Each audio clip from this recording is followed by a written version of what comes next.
Nah, ini dia teman-teman ya. Ini di Poco X6 Pro dan ini di Poco F6 dan ini di Poco F7. Nah, Poco F7 tampilannya kuning dan hitam seperti ini, guys.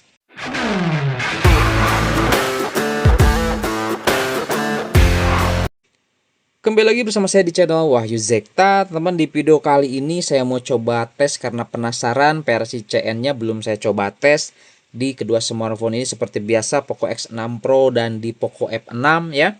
Untuk security versi CN ya. Nah, di sini saya mau coba tes ini yang versi 12.1.3 ekor 0.1.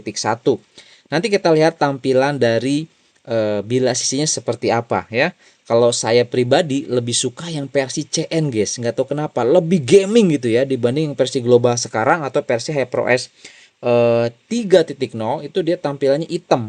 Nanti kita coba perlihatkan ya yang ada di Poco F6 untuk si security globalnya, teman-teman. Oke. Nah, di sini kita lihat teman-teman ya. Ini sudah saya updatekan di kedua smartphone ini dan kita coba lihat aja di sini untuk apa aja yang baru ya. Saya rasa di sini dia fitur tambahannya masih sama dengan bawaan sebelumnya, guys ya. Dan di sini belum ada yang baru, teman-teman ya. Nah, ini kita coba dicek aja, skip aja teman-teman untuk kolat lagi untuk kotak alat sisi atau seat toolbox. Nah, ini dia bahasa Inggris ya karena versi CN. Nah, manage beauty for video call aman ya. Kita lihat untuk di baterai. Untuk di baterai sendiri, baterai protectionnya di sini seperti ini ya. Ada charge sampai penuh, baterai proteksi sampai 80%. Kalau di Poco X6 Pro dia masih belum ada dan kayaknya gak bakalan pernah ada, guys ya, di Poco X6 Pro. Oke, untuk fitur yang satu ini. Oke, padahal tapi nggak tahu nih nanti untuk di HyperOS 3 apakah ada atau tidak, teman-teman ya. Oke, itu untuk di baterai. Kemudian bila sisi juga masih sama ya, bila sisi YouTube ternyata masih sama dengan sebelumnya. Nah, ini untuk theater mode ada ya, theater mode ada di Poco X6 Pro. Sedangkan kalau di Poco F6 seperti ini aja, guys. Dia nggak ada theater mode-nya. Oke. Lanjut teman-teman ya. Di sini kita langsung aja coba cek di game space. Tampilan dari game space-nya sendiri kurang lebih seperti ini, guys ya. Ini yang atas Poco X6 Poco F6 ya. Yang bawah ini Poco X6 Pro. Oke. Nah, kalau kita lihat teman-teman untuk di tampilannya seperti ini ya. Ini untuk tampilan di GPU settingnya kurang lebih seperti ini. Dia mirip ya teman-teman ya. Nah, ini kita coba seimbang aja. Nah, ini seperti ini, cuman bedanya ada mipmap LOD bias. Kalau di Snapdragon itu nggak ada mipmap LOD bias ya teman-teman ya. Kurang lebih seperti itu. Untuk setting tambahannya kita gunakan mode Pro nanti seperti ini ya. Oke, itu untuk tampilan dari tampilan game space sebelum masuk ke bilah sisinya. Nah, sedangkan kalau kita coba bandingkan di sini dengan yang ada di Poco F6, ini kita gunakan yang versi global ya, teman-teman. 12.1.3 global. Kurang lebih tampilannya seperti ini ya. Nah, ya. Di sini dia ada custom untuk resolusinya nih. Ini untuk di Poco F7 ya. Nah, ini Poco F7 kurang lebih seperti ini, teman-teman. Sedangkan di sini dia nggak ada, teman-teman. Dia untuk resolusinya cuma 720 dan bawaan. Kalau di sini kita bisa pilih itu. Kemudian kita coba lihat untuk di tampilan bilah sisinya, teman-teman ya. Nanti kita coba tes di kedua smartphone ini untuk gamingnya ya. Selama 1 jam lebih itu nanti gimana, guys, performanya. Limitasinya di menit keberapa nanti kita lihat ya. Oke, sama-sama di di Genshin Impact. Kita lihat. Nah, ini dia teman-teman ya. Ini di Poco X6 Pro dan ini di Poco F6 dan ini di Poco F7. Nah, Poco F7 tampilannya kuning dan hitam seperti ini, guys. Ya. Setelan performa di sini ya. Oke. Nah, ini tampilan yang versi global stabil ya, versi 12.1.3 ekor 1.1. Kurang lebih tampilannya seperti ini. Nah, kita lihat ini di versi CN seperti ini. Nah, saya lebih suka yang model kayak gini, guys. Ini lebih gaming gitu ya tampilannya. Nanti kita coba tes di wheel boost ya. Oke, ini juga sama tuh. Di Poco X6 Pro, Poco F6 semuanya stabil, enggak ada yang masalah ya tampilan dari bilah sisinya. Oke, teman-teman ya. Langsung aja ya, di sini saya mau perlihatkan hasil pengujian atau mungkin saya di sini akan coba tes main Genshin Impact dulu. Ini kurang lebih sekitar 1 jam lebih lah, 1 jaman lebih teman-teman. Kita lihat ya, oke? Langsung aja nanti kita masuk ke tampilan gameplay setelah terlimit, guys. Setelah terlimit kurang lebih 1 jam lebih. Yuk kita lihat, guys. Oke guys, di sini kita sudah main cukup lama ya, teman-teman bisa dilihat di sini ya. Ini di Poco F6 nih, lihat. F6 ya, kita coba tes versi CN nih ya, 12.1.3 ekor 0.1. Dia kelimit di 30 fps guys, lihat ya. Tuh, 30 fps ya. Oke. Nah, ini kita main sudah lebih dari 1 jam. Tuh, lihat ini 30 fps main Genshin Impact seperti ini gak nyaman banget guys ya. Ini di Poco F6 ya. Dengan tampilan bilah sisi teman-teman bisa dilihat. Nah, tampilannya seperti ini kurang lebih ya. Oke. Jadi untuk performance settingnya di sini dia ada Enhance Touch, kemudian juga di sini ada visual, ada Super Res juga.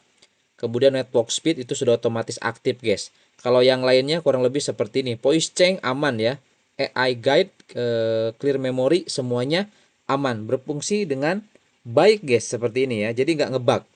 Nah ini tampilannya sama dengan yang ada di Poco X6 Pro. Nah kita lihat Poco X6 Pro teman-teman, ini dia masih lebih oke.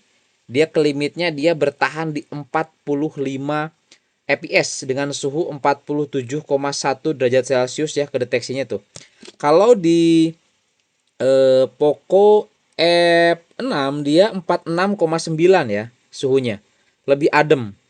Ya, makanya dia cuma di 33 30 fps gitu teman-teman ya dapatnya. Kalau di Poco X6 Pro dia masih di 46,8, tadi 47 mulai turun lagi. Tapi di sini fps-nya dia di 45 fps, guys. Mantap ya. Masih nyaman lah, 45 fps masih nyaman dibanding 30 fps, guys. Tuh, ini masih smooth ya di Poco X6 Pro. Dan untuk tampilan bilah sisinya juga seperti ini ya, di Poco X6 Pro aman. Performance settingnya seperti ini, memang dia nggak support super res ya. Enhance touch aman di sini, network speed juga aman. Kemudian di sini untuk voice change juga aman guys, ada di sini ya. Oke. Nah ini untuk di Poco X6 Pro.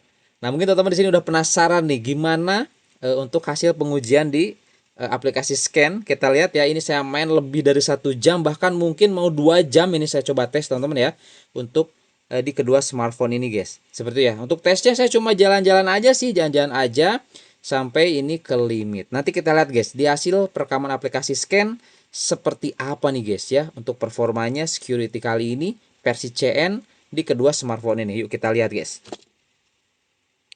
Oke guys, mohon maaf ya, saya salah perhitungan, ternyata nggak sampai 2 jam ya di sini ya. Ini cuman 1 jam 14 menit guys ya. Kita coba tes 1 jam 14 menit.